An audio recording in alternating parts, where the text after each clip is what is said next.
The Korean War and Its Lasting Impact on the World by Xander Toos. Here are some of the causes and context for the Korean War. One of the main causes was the Potsdam Conference. It occurred in 1945 and formally ended World War II. The Allies, which included the United States, Britain, France, and the USSR, decided to split Korea in two along the 38th parallel.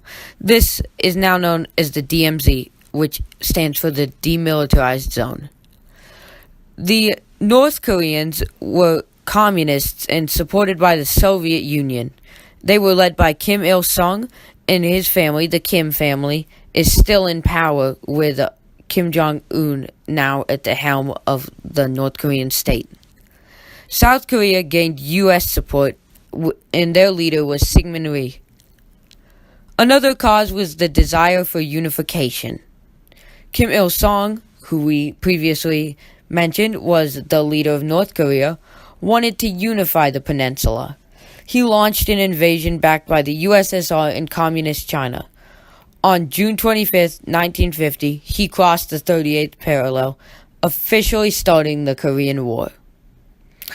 The last cause I'm going to discuss is the differing ideologies of the two sides. Harry Truman, who was the President of the United States, viewed the Korean War as the first step for a communist takeover. To support the U.S. going to war, he cited NSC 68, which called for the containment of communism by military force. This meant that the U.S. was required by law to send troops into Korea. He also saw it as an opportunity to fight the communists, which may have been the real reason why he went in. And before they entered the war, the U.S. got UN backing, and with that backing, the U.S. entered the war to remove communists from South Korea and establish peace in the Korean peninsula. A brief summary of the Korean War. Korea was divided in half following the end of World War II at the Potsdam Conference. Now, Korea was divided along the 38th parallel, and the war started along this boundary, and it ended with almost the exact same line, maybe a little diagonal, but other than that, it was basically the 38th parallel, and that is what the divide is still commonly referred to as. Now, the war started with a North Korean invasion. On June 25, 1950, Kim Il-sung, the first supreme leader of North Korea, crossed the 38th parallel, aiming to take Seoul, which was and still is the South Korean capital. Now, the North Koreans didn't just have their own military, they were armed with Soviet tanks. And mainly because of this Soviet factor, and the fact that South Korea was mainly a U.S.-run state at the time, the UN and the U.S. came to the South Korean aid. And now this was mainly the U.S. coming in, but they did gain UN approval. And there's actually an interesting story about how they got approval. They were only able to get approval because China, a state with veto power, was still represented by the Republic of China, who was relegated to Taiwan after the Chinese Civil War. This means it was the non-communist government who would have been in favor of an invasion of China, while the communist government of China would not have been.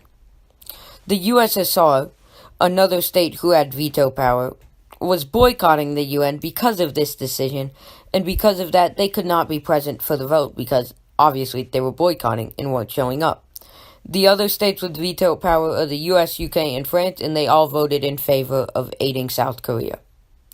Now, in this war, both sides of the war, North and South, had been at breaking points. The South was the first side at a breaking point, and they were saved by an amazing strategy by MacArthur, who was the U.S. general at the time.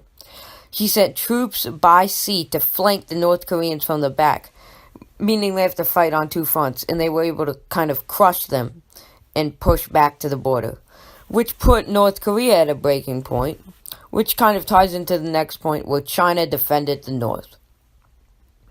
Once UN and the US were at the North Korean border, Chinese troops secretly were sent in to help the North Koreans.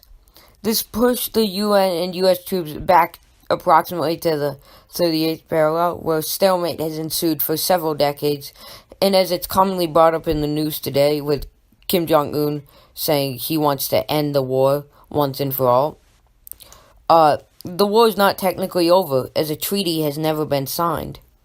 Now, this war had several casualties, with 1,384,500 people dying, with a majority of them being from the North Korean and Chinese troops, and we're not exactly sure on which side of that had more deaths, North Korea or China, because the data is kind of still ambiguous because of the secrecy of the North Korean regime. Now, this graph below the title, and to the left of the speaking points, shows the division of the deaths in a nice pie chart.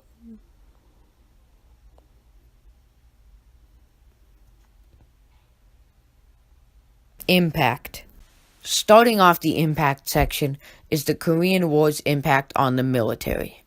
There are 5 major impacts on military that the Korean War caused across the world. The first of these is an increased budget, mainly seen within the United States. After World War II, inside the United States and across the entire globe, the budget was decreased because it was thought commonly to be the last war ever fought. Now, during and after the Korean War, the U.S.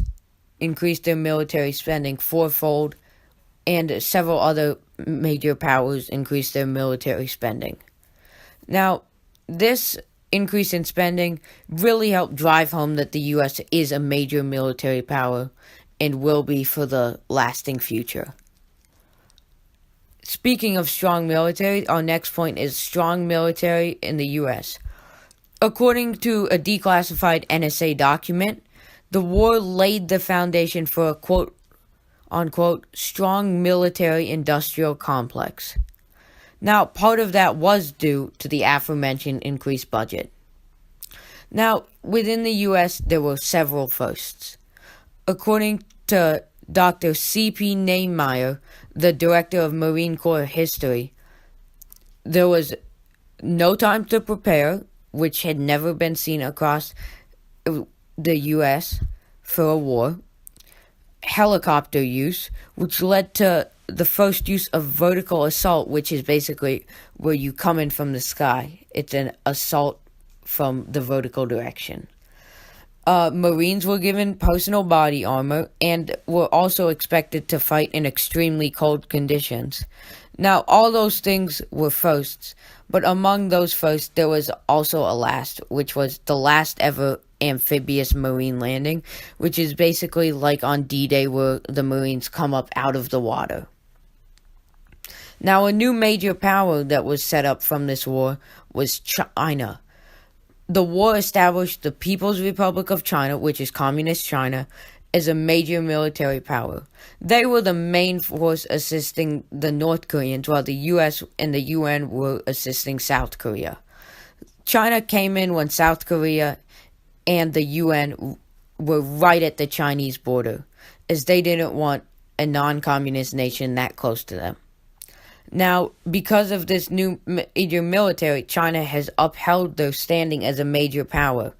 And today they have the second largest military in the world, and this includes several nuclear warheads.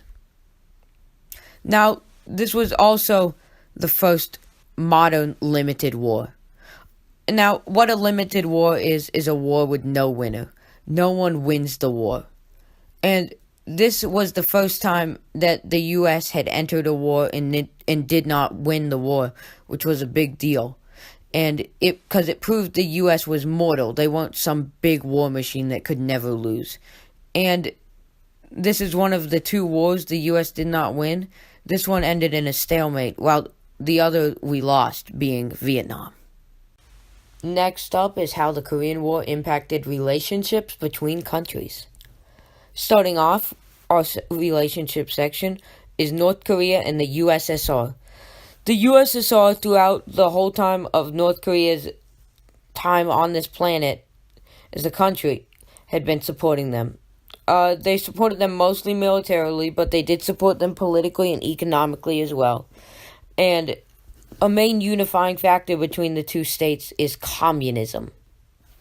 Next up is North Korea and South Korea, and they don't have a very good relationship, and they haven't ever since their inception during the Potsdam Conference. And this is due to the capitalist communist split that is still seen to this day between the countries. And the Korean War certainly didn't help this divide. And just like North Korea and South Korea, North Korea and China is another relationship that is still lasting to this day, and moving down the list, those will be going on today as well. China kind of saved North Korea in the war, saved them from being completely wiped out by UN and US forces, and they actually account for 90% of North Korean trade, and you can see that in the pie chart, which it does have the big number, but it also just shows you how big 90% is. Moving on to the US and UK. As the United States was fighting on the United Nations and the United Kingdom, the troops kind of grew closer together. And by result of that, the nations became closer, which meant they became better allies. And the US and UK to this day have been described as having a special relationship. Another country that is a very close ally with the United States is Japan. And this was the first war the US was in with post-World War II Japan. And we helped build this Japan, which makes it especially special to us. And that's why they are so similar and westernized, despite being so close to Russia and China, which are typically thought of as Eastern nations, although China has been becoming more modern. And usually the threat of a common enemy unites two countries, and that's kind of what happened here, as the capitalist Japanese, who were partially influenced, in fact heavily influenced by the United States, didn't want a entirely communist Korea. Another thing caused by the Korean War was a split in the culture of the Korean Peninsula. Culture was split in many ways: North and South, East and West, traditional and modern. Now, North Korea received the north part of the Korean Peninsula's culture, the eastern part of the world's culture, in kind of a traditional sense for their culture, while South Korea received the southern part of the peninsula's culture, the western part of the world's culture, and a more modern culture. And the biggest one of these that pops up is traditional versus modern, and this is often what the East versus West debate is classified as well.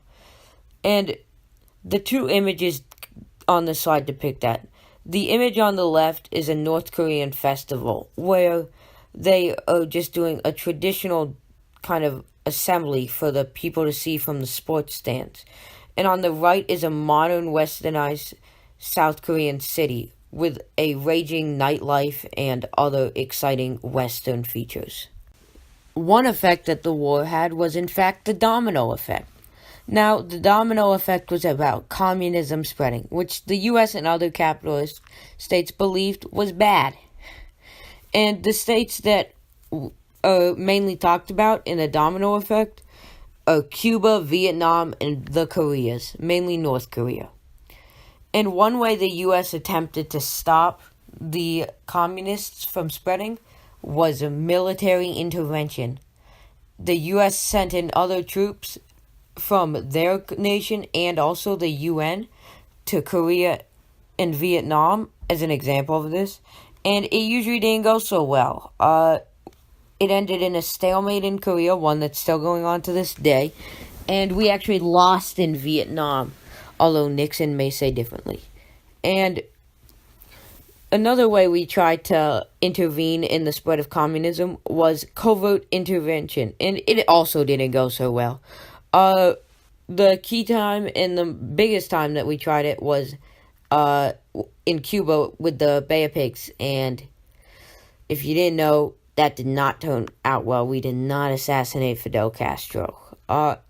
And you may see next to the picture of the dominoes several flags, in order from the top left, then to the top right, then to the middle left, and so on and so forth. Are the USSR, China, North Korea, Vietnam, Cuba, and Laos. And the former of these flags, the USSR, was the biggest communist power at the time of the Korean War, and the latter five are the 5 communist countries in the world today. Perhaps the most important impact of the Korean War is that there's a war without nukes every time there's a war. Now, the main reason why this is because of MAD, or mutually assured destruction. And this is the main reasons why nukes have not been used in a war, due to the fact that it is the concept that a nuclear war would result in mutual destruction of both sides. And this concept caused an arms race between the United States and USSR, as both sides wanted the same amount of nuclear weapons, or even a little more, to edge out the competitor, to blow them up before they could blow up themselves. Now, MAD is the reason why it was a Cold War, because it meant the war between the US and the Soviets couldn't get hot, because then both nations would lose and be a hot nuclear wasteland. And thus they fought conventional wars in foreign nations, each power backing a certain side, mainly falling under their ideals of capitalism and communism. These wars were called proxy wars. And some examples of proxy wars between the US and USSR is Korea, Vietnam, and Afghanistan. Now, this set a precedent. The Korean War set the precedent that no U.S. president could send troops into a war without Congress before the Korean War, but this was the first time that the president just sent in the troops without going through Congress. And no war has been declared by Congress since World War II. And the Korean War was the first time where Congress didn't declare war. Now, the reason we're not in a nuclear wasteland right now is because no nuclear bombs have been used in war. Now, there have also been proxy wars between major powers, although this practice mostly stopped after the fall of the Soviet Union in 1991, and the U.S. has fought alongside and through the United Nations ever since the Korean War. Up next is the least well-known impact of the Korean War, but perhaps the one we would feel the most today if the Korean War hadn't happened. And it is the prevention of a nuclear Armageddon in Yugoslavia. And all the information you're about to hear on this slide comes directly from a declassified NSA document called Dodging Armageddon. Now, this starts with the Americans countering the communists. America countered the communists in the Korean Peninsula, and this led the Russians, who were military allies with North Korea, to have to put troops in North Korea to stop the Americans and support the North Koreans. And this meant the Russians couldn't invade Yugoslavia.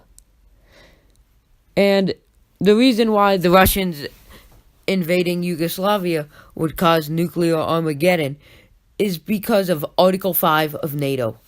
This is the part of NATO, which stands for the North Atlantic Treaty Organization, that says if one member is invaded, the others must support them in the war.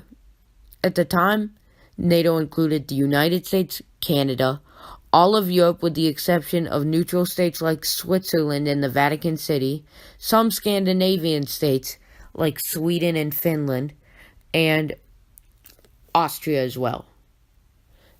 And that aforementioned list included Yugoslavia, which means if Yugoslavia was invaded, the rest of NATO would have to send troops and likely nuclear bombs to fight the Soviets. And the Soviets did plan to invade Yugoslavia. It wasn't a hypothetical thing. They were going to do it. And this would have been World War III, and almost certainly, as at least the NSA believes, nuclear Armageddon. And the reason that the Russians wanted to invade Yugoslavia? Renegade communism. Now, this isn't all that important as to what it is, But basically, it's different from what the Soviet communism was, and they didn't like it, especially Stalin, so he wanted to kill them all. Lastly, the most recent impact of the Korean War, North Korean nuclear threats. Starting the threats was North Korea withdrawing from the NPT. This somewhat oddly stands for the Treaty on Non-Proliferation of Nuclear Weapons, which basically means you can't build more nukes and you gotta get rid of all your nukes. Over a gradual period of time, of course, not in like 3 days.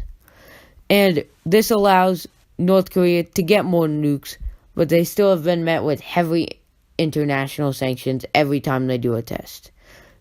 Speaking of sanctions, they've received several of those from the United Nations.